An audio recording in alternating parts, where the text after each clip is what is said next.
Welcome to எண்ணும் எழுத்தும்.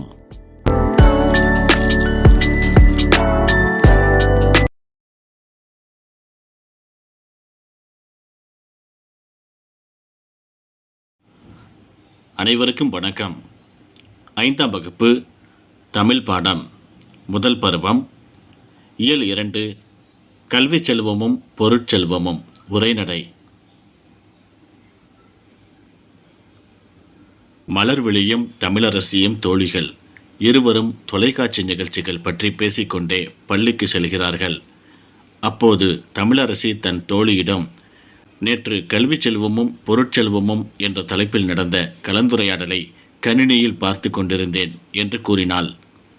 மலர்விழி, அப்படியா தமிழரசி, வா போய்கொண்டே பேசலாம். தமிழரசி, கல்வி செல்வமா பொருட்செல்வமா எது சிறந்தது என நீ நினைக்கின்றாய்? மலர்விழி, நான் கல்வி செல்வம்தான் சிறந்தது என்று கூறுவேன். தமிழரசி, அதெப்படி அவ்வளவு திட்டவட்டமாக கூறுகிறாய்? மலர்விழி, கேடில் விழுச்செல்வம் கல்வி என்று திருவள்ளுவர் கூறியிருக்கிறார். கல்வி கற்காதவர் கலர் நிலத்திற்கு ஒப்பாவார் என்று பாரதிதாசன் கூறியிருக்கிறார். தமிழரசி, திருவள்ளுவர் பொருள் இல்லாருக்கு இவ்வுலகம் இல்லை என்றும் கூறியிருக்கின்றார். பொருட்செல்வம் இல்லை என்றால் நமது அன்றாட தேவைகளை கூட நிறைவேற்றிக் கொள்ள இயலாது. கல்வி கற்பதற்கு கூட பணம் வேண்டும் அல்லவா?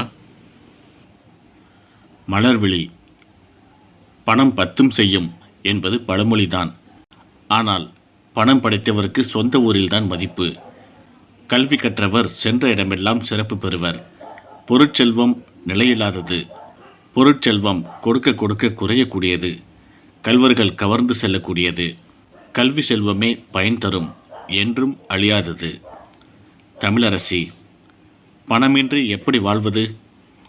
மலர்விழி, கற்ற கல்வியால் தான் பணம் ஈட்டவும் முடியும், வாழ்க்கையில் உயரவும் முடியும்.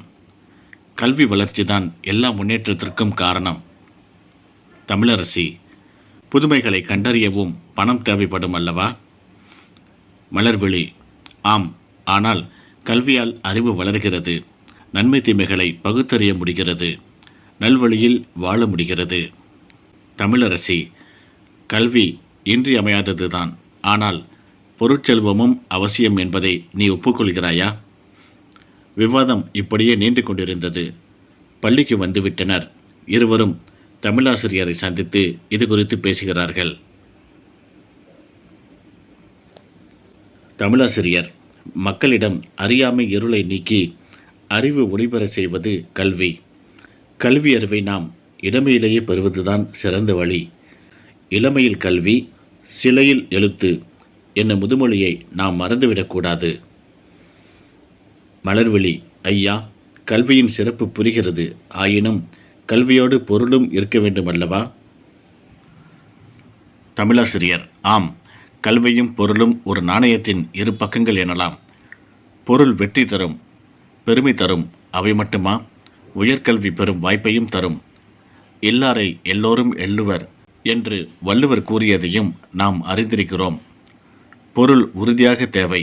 ஆனால் நம்மை மேம்படுத்துவது கல்வி என்பதில் எல்லளவும் ஐயமில்லை. தமிழரசி, மலர்விழி, உண்மைதான் ஐயா. கல்வியும் பொருளும் நம் வாழ்வு வளம் பெற உதவும் என்பதை புரிந்து கொண்டோம். இந்த பாடப்பகுதியில் மதிப்பீடு இங்கே கொடுக்கப்பட்டுள்ள வினாக்களை பாருங்கள். சரியான விடையை தெரிவு செய்து எழுதுக. காரணமாகின்ற என்ற சொல்லை பிரித்து எழுத கிடைப்பது காரணம் கூட்டல் ஆகின்ற. எள்ளுவர் இச்சொல்லிற்குரிய பொருள்.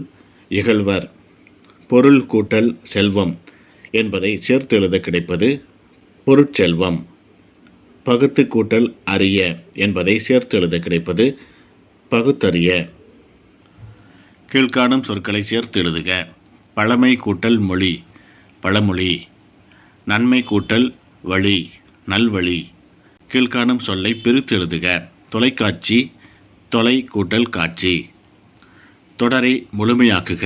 கேடில் விழுச்செல்வம் கல்வி. கற்றவருக்கு சென்ற இடமெல்லாம் சிறப்பு. வினாக்களுக்கு விடையளிக்க.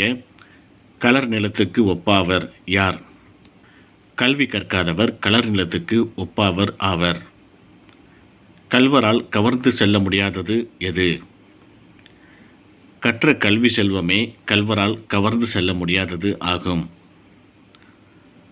பொருட்செல்வம் தேவை என்பதற்கு காரணங்களை எழுதுக. இந்த கேள்விக்கு பதில் 24வது பக்கத்தில் கீழே கொடுத்துருக்கு பாருங்கள். பொருட்செல்வம் இல்லை என்றால் நமது அன்றாட தேவைகளை கூட நிறைவேற்றிக் கொள்ள இயலாது. கல்வி கற்பதற்கு கூட பணம் வேண்டும். இது வரைக்கும் குறிச்சிக்கிங்க. அடுத்த பக்கத்தில் நடுவில் தமிழரசி அப்படின்ட்டு இருக்கு பாருங்கள். புதுமைகளை கண்டறியவும் பணம் தேவைப்படும். இந்த வாக்கியத்தையும் அதோடு சேர்த்து எழுதிக்குங்க. 4வது கேள்வி, கல்வி செல்வமே மிகவும் சிறந்த செல்வம் என்பதற்கு மலர்விழி கூறிய காரணங்களை சொந்த நடையில் எழுதுக. இங்கே பக்கத்திலே எழுதியிருக்கிறேன் பாருங்க. கல்வி கற்காதவன் பயன்படாத நிலம் போன்றவன். கல்வி கற்றவருக்கு மட்டுமே மதிப்பு கிடைக்கும். அதற்கு கீழே பாருங்கள், உரிய தமிழ் சொற்களை பயன்படுத்தி தொடர்களை மாற்றி எழுதுக அப்படின்ட்டு கேட்டிருக்காங்க. எடுத்துக்காட்டு அவங்க ஒன்று எழுதி காட்டியிருக்காங்க. நம்ம கீழே எழுதியிருக்கோம் பாருங்கள். ஃபஸ்ட்டு 1க்கு ஃபஸ்ட்டு பீரியட் தமிழ் கிளாஸ் நடந்தது. முதல் வகுப்பில் தமிழ் வகுப்பு நடந்தது.